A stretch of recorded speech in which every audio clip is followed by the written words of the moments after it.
Venez avec moi, sur les rives d'un Euphrate rêvé, dans une Babylone qui n'appartient pas aux cartes des géographes, mais aux songes des poètes. Imaginez une cité où le soleil ne se couche jamais tout à fait, sans laisser une traînée d'or sur les toits. Ici, le marbre chante sous les pas, et l'air est lourd de parfums d'épices et de jasmin. Pourtant, ne vous laissez pas bercer trop vite par cette douceur apparente. Dans cette cité de lumière, le luxe côtoie l'abîme. Sous les soies précieuses, l'envie et la trahison rôdent comme des serpents dans un jardin de roses. Dans cette Babylone mythique, le bonheur est une coupe de cristal. C'est la chose la plus précieuse au monde, mais elle est si fragile qu'elle peut se briser en mille éclats au moindre souffle du vent. Mais qui donc a bâti ce palais de mots pour nous? Ce n'est point un mage d'Orient, mais un esprit vif et tranchant, né bien loin de là. Je vous parle de François-Marie Arouet, que l'histoire et les cœurs ont retenu sous le nom de Voltaire. Voyageons un instant vers l'année 1747. Imaginez cet homme, cet intellectuel frondeur, souvent en exil, souvent incompris par les puissants de son temps. Pour dire ses vérités sans brûler sur le bûcher, pour critiquer la lourdeur des monarchies et l'obscurité des dômes, il doit avancer masqué. Il choisit alors le conte, ce vêtement coloré de la fable, pour habiller la nudité de sa philosophie.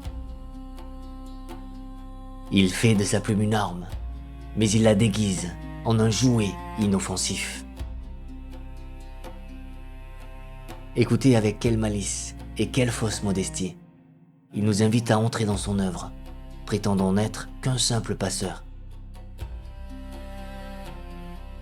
Je vous offre la traduction d'un livre d'un ancien sage qui, ayant le bonheur de n'avoir rien à faire, eut celui de s'amuser à écrire l'histoire de Zadig. Il nous parle d'amusement, mais ne vous y trompez pas. Derrière ce sourire en coin se cache une profondeur abyssale.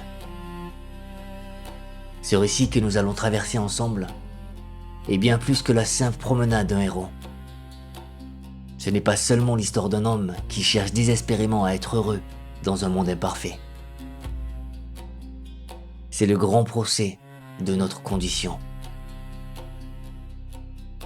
C'est le dialogue vibrant et parfois douloureux entre notre intelligence, qui cherche désespérément du sens, et le hasard, cette force aveugle qui semble se jouer de nous.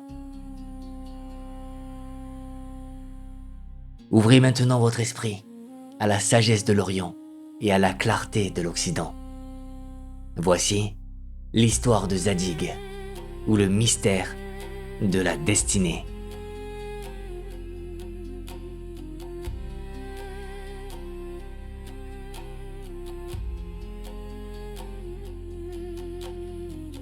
Regardons ensemble ce jeune homme, tel qu'il se tient au seuil de son existence. Zadig n'est pas simplement un héros de papier, il est le miroir de nos plus hautes espérances. Il possède la jeunesse, ce trésor qui ne se connaît pas lui-même, la beauté qui ouvre les cœurs et la richesse qui devrait, en théorie, écarter le besoin. Mais je veux que vous voyiez en lui quelque chose de plus rare, une lumière intérieure qui nous manque si souvent, la modération. Zadig est sage, il ne prétend pas tout savoir. Il ne juge pas avec la dureté les ignorants. Il sait que la raison est un chemin et non une forteresse. Il croit, avec la pureté des âmes nobles, que s'il offre au monde sa vertu, le monde lui rendra le bonheur. C'est une croyance douce, n'est-ce pas? Nous avons tous, un jour, caressé cet espoir, que le bien attire le bien, comme l'aimant attire le fer. Pourtant, la vie dans sa mystérieuse pédagogie doit parfois briser le vase pour nous montrer ce qu'il contient. Le récit de Voltaire devient ici le récit de nos propres désillusions. Zadig va apprendre, dans la douleur, que le mérite n'est pas un bouclier contre la souffrance. Voyez Sémire, celle qu'il aimait, celle pour qui il aurait donné son sang. Elle le délaisse. Et pour qui? Non pas pour un homme meilleur, mais pour un rival borgne. Un homme à l'âme aussi amputée que le corps. Quelle leçon cruelle. L'amour ne récompense pas toujours le dévouement. Puis vient Azora, son épouse. Elle, qui jurait fidélité éternelle, se montre prête, sur un malentendu, à lui couper le nez pour sauver un autre. C'est absurde, me direz-vous, presque comique. Mais derrière cette fable se cache une vérité qui pèse sur nos cœurs. La fragilité des serments humains face à l'intérêt et à la peur.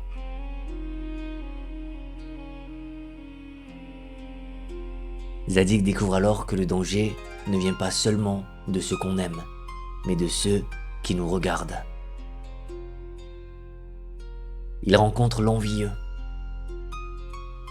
Ah, l'envieux, ce personnage sombre qui habite à la lisière de nos succès. Il est celui qui souffre de voir le soleil briller sur le visage d'autrui. Parce que Zadig est brillant, parce que sa conversation est douce et son esprit large, il attire la calomnie comme le miel attire la guêpe. L'envie est cette ombre qui refuse d'accepter que la lumière existe ailleurs qu'en elle-même.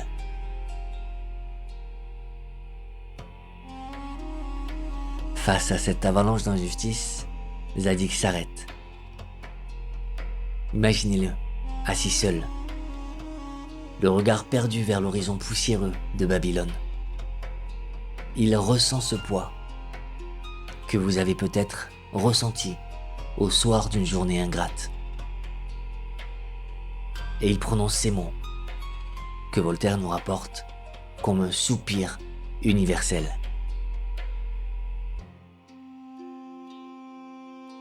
Qu'il est difficile d'être heureux dans cette vie.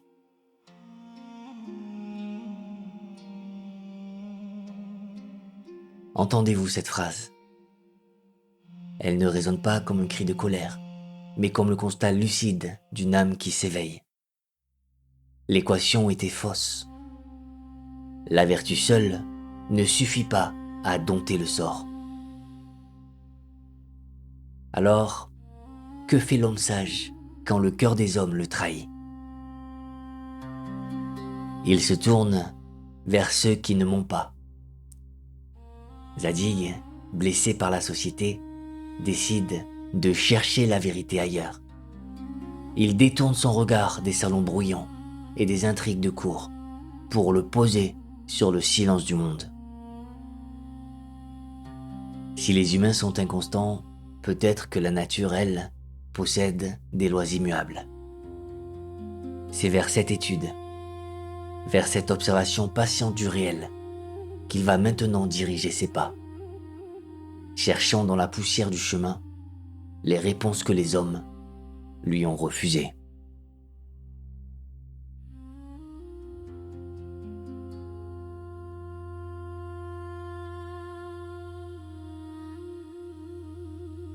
Venez avec moi, maintenant, dans la solitude des bois, là où le silence parle à ceux qui savent écouter. Zadig, blessé par le monde des hommes, marche le long de l'Euphrate. Il ne regarde pas le ciel pour y chercher des dieux muets, mais il regarde la terre, cette mère patiente, qui garde la mémoire de tout ce qui la frôle. C'est ici que s'accomplit un miracle de l'esprit, un moment où l'intelligence devient une forme de poésie. Des gardes surgirent, l'âme agitée, cherchant la chienne de la reine et le cheval du roi, égarés. Zadig ne les a pas vus, et pourtant il les connaît mieux que leur maître. Il voit ce que l'œil pressé ignore. Il voit une traînée légère sur le sable, et comprend qu'une petite chienne a passé par là. Il voit des sillons tracés par de longues oreilles pendantes.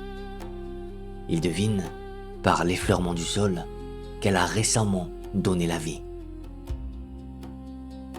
Pour le cheval, il lit dans la poussière la marque des fers en argent et comprend par l'espacement des pas la noblesse de son galop. Mais écoutez bien ce que ce récit nous murmure. La clarté de la vue est parfois un crime aux yeux des aveugles.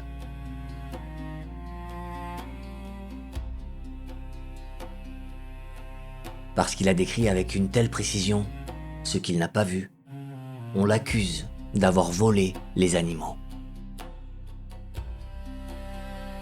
Voilà le grand paradoxe de notre existence. Lorsque votre lumière brille trop fort, elle blesse les yeux de l'ignorance. Les juges de Babylone, enfermés dans leur certitude, ne peuvent concevoir qu'un esprit puisse déduire la vérité sans être coupable. Ils confondent le savoir avec le larcin. Zadig doit alors se défendre, non pas avec des armes, mais avec la pureté de sa logique. Écoutez sa voix calme s'élever au milieu du tumulte. J'ai vu sur le sable les traces d'un animal, et j'ai jugé aisément que c'était une petite chienne. Il leur offre la vérité nue, la science de l'observation. Voltaire nous montre ici la naissance d'un regard nouveau, celui qui refuse la superstition pour embrasser la raison. Mais le monde n'est pas toujours prêt pour la raison. Même innocenté, Zadig doit payer une amende pour avoir été trop perspicace. Il comprend alors une leçon amère mais nécessaire. La justice des hommes est une balance faussée par la peur et la médiocrité. Babylone, avec ses murs hauts et ses esprits étroits, devient une prison pour son âme vaste. Il lui faut partir. L'exil, mes amis, n'est pas toujours une défaite. Parfois, c'est la seule façon de sauver la flamme que l'on porte en soi. Zadig quitte la ville, laissant derrière lui les palais d'illusions. Il devient un voyageur, un pèlerin de la vérité. Il comprend que pour trouver le sens de sa destinée, il doit cesser d'être un sujet immobile pour devenir un fleuve en mouvement, traversant le monde pour mieux se comprendre lui-même.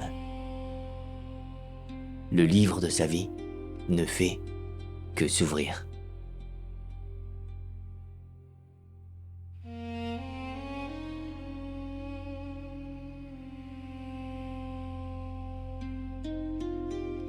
Et maintenant, je vous invite à marcher dans les pas du voyageur, car l'exil, mes amis, n'est pas seulement une absence de chez soi, c'est un immense miroir tendu devant nos âmes.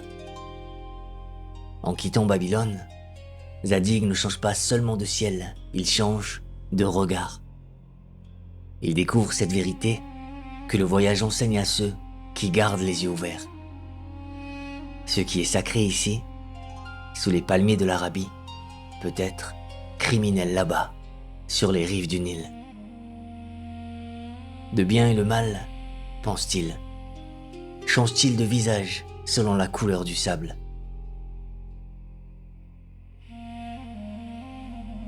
Voyez-le en Arabie, face à une coutume qui glace le sang, le bûcher du veuvage. Une femme, jeune et belle, s'apprête à se jeter dans les flammes pour rejoindre un mari défunt, par simple fidélité aux traditions. Le fanatisme est ce feu sombre qui dévore la vie au nom d'une idée. Zadig pourrait crier. Il pourrait user de force pour l'arracher au brasier. Mais la sagesse sait que la force ne change pas les cœurs. Il choisit une voix plus subtile, presque un murmure. Il parle à cette femme. Il ne s'attaque pas à sa foi, mais il réveille doucement son amour pour elle-même. Il flatte sa vanité, lui demande si ce mari méritait vraiment un tel sacrifice, s'il était digne de consumer tant de beauté. Et, comme une fleur qui se détourne de l'ombre pour retrouver le soleil, la femme renonce à la mort. Zadig nous montre ici que pour vaincre l'obscurantisme, il ne faut pas toujours brandir l'épée, mais parfois simplement tendre un miroir où la vie peut se sourire à elle-même. Poursuivons notre route jusqu'à la grande foire de Balzora. Entendez-vous ce tumulte? C'est le bruit du monde qui se dispute. Un Égyptien, un Indien, un Celte, tous s'invectivent. Pourquoi? Pour définir la forme de Dieu. L'un vénère le bœuf, l'autre le chêne, le dernier les étoiles. Chacun est prêt à haïr son frère pour défendre son idole. C'est là que la voix de Zadig s'élève, non pas pour juger, mais pour unir. Il est le tisserand qui renoue les fils rompus. Il leur demande: n'adorez-vous pas tous, à travers ces formes différentes, le même Créateur, le même principe de lumière qui éclaire l'univers? Il leur fait comprendre que l'on ne se bat que pour des mots, alors que le silence de la divinité est le même pour tous. Les hommes se disputent pour la couleur de la lampe, oubliant qu'ils cherchent tous la même flamme. Apaisés par cette vérité simple, les marchands cessent leur querelle. Voltaire écrit alors, avec cette ironie tendre qui est sa signature: ils s'embrassèrent tous. Zadig seul avait raison. Retenez cette image. Au milieu du fracas des dogmes, la raison est ce souffle calme qui permet aux hommes de se reconnaître, enfin, comme des frères.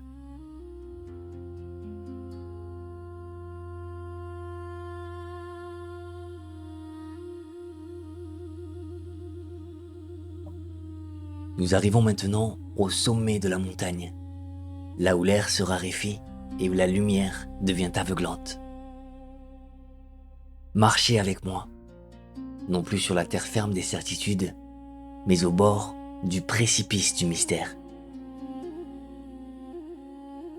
Zadig, l'âme fatiguée par tant d'injustice, croise sur sa route un ermite. Imaginez un vieillard dont la barbe blanche coule comme un fleuve de sagesse, tenant entre ses mains un livre que nul ne sait lire, le livre des destinées. Zadig, assoiffé de comprendre, s'attache à ses pas. Mais ce guide, mes amis, va le conduire à travers la nuit, la plus obscure de l'esprit. Regardez bien et retenez votre souffle. Cet ermite, qui parle de vertu, agit comme un démon. Dans un palais somptueux, où l'on accueille les voyageurs avec faste, il dérobe une coupe d'or, volant celui qui donne. Chez un avare, il offre cette même coupe, récompensant celui qui garde. C'est le monde à l'envers. Mais le pire est à venir. Chez un hôte généreux et humble, l'ermite met le feu à la maison. Les flammes dévorent le toit de la bonté. Zadig tremble de rage. Et enfin, l'horreur absolue. Alors qu'il traverse un pont, l'ermite saisit un jeune garçon, l'unique espoir de sa famille, et le pousse dans les eaux tumultueuses. L'enfant se noie. Votre cœur ne se soulève-t-il pas? Le mien aussi. Zadig crie. Il hurle face à cette cruauté gratuite. Comment le ciel peut-il permettre une telle abomination?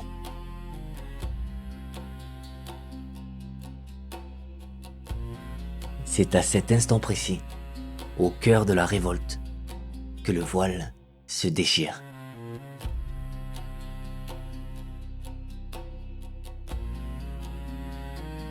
Le vieillard courbé se redresse. Ses traits s'illuminent d'une clarté qui n'appartient pas à ce monde. Des ailes majestueuses se déploient. L'ermite n'était qu'un masque. Voici l'ange Jesrad. Il est la voix de l'univers, venu expliquer l'inexplicable.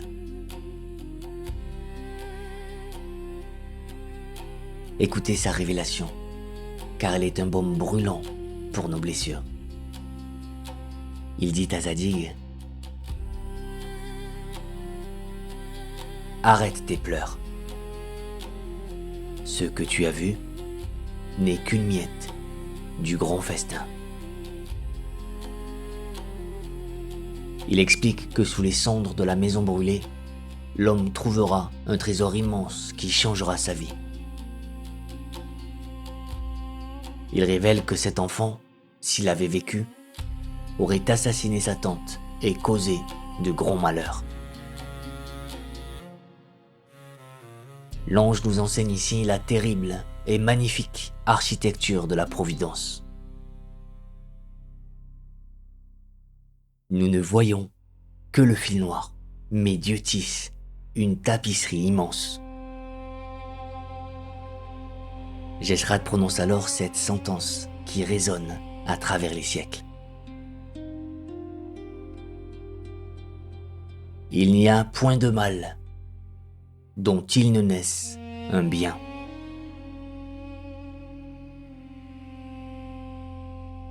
Tout est lié. La chute de l'un permet l'élévation de l'autre. Le chaos apparent est un ordre invisible. Zadig, ébloui, tombe à genoux. Mais il reste un homme. Il reste l'enfant de la terre qui ne peut se résoudre totalement à accepter la douleur comme un outil divin. Alors que l'ange déploie ses ailes pour rejoindre les terres, Zadig ose, dans un dernier souffle de résistance, prononcer ce petit mot si court et si immense. Mais il ne finira pas sa phrase. L'ange est déjà parti. Ce mais reste suspendu dans le silence. C'est votre mais. C'est le mien. C'est la frontière éternelle entre notre soif de justice immédiate et le plan insondable de l'infini. Nous restons là, avec notre question, apaisée peut-être, mais toujours en quête, au seuil du grand mystère.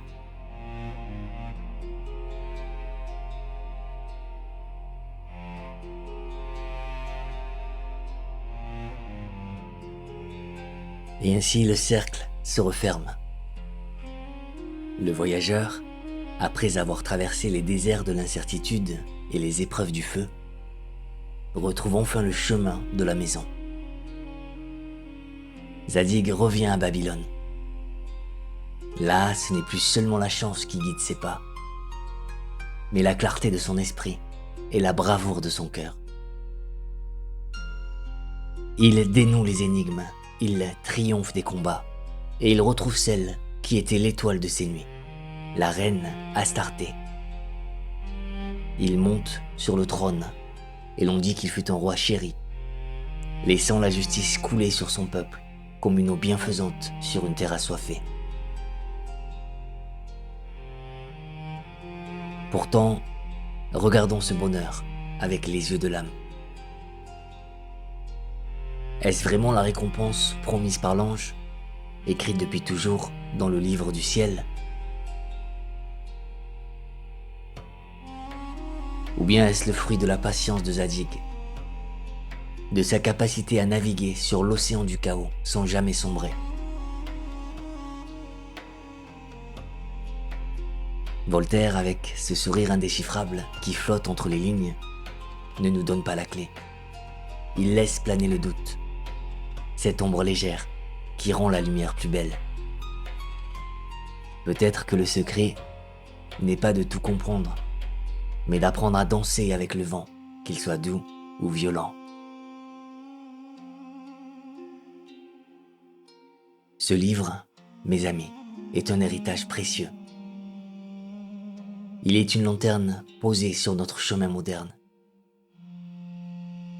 Il nous murmure de cultiver la tolérance, de chérir notre esprit critique et d'accepter avec humilité que nous ne voyons qu'un seul fil de l'immense tapisserie de l'univers. Je vous invite maintenant à ne pas me croire sur parole, mais à aller boire à la source vous-même. Ouvrez les pages de Zadig. Laissez la langue de Voltaire, claire et cristalline comme un diamant, vous parler directement. C'est un baume pour l'intelligence et une fête pour l'esprit.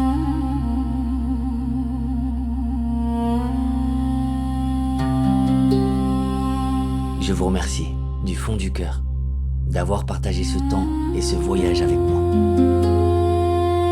Que votre propre destinée soit riche de sens et que même dans l'obscurité, vous trouviez toujours la lumière de la sagesse pour guider vos pas.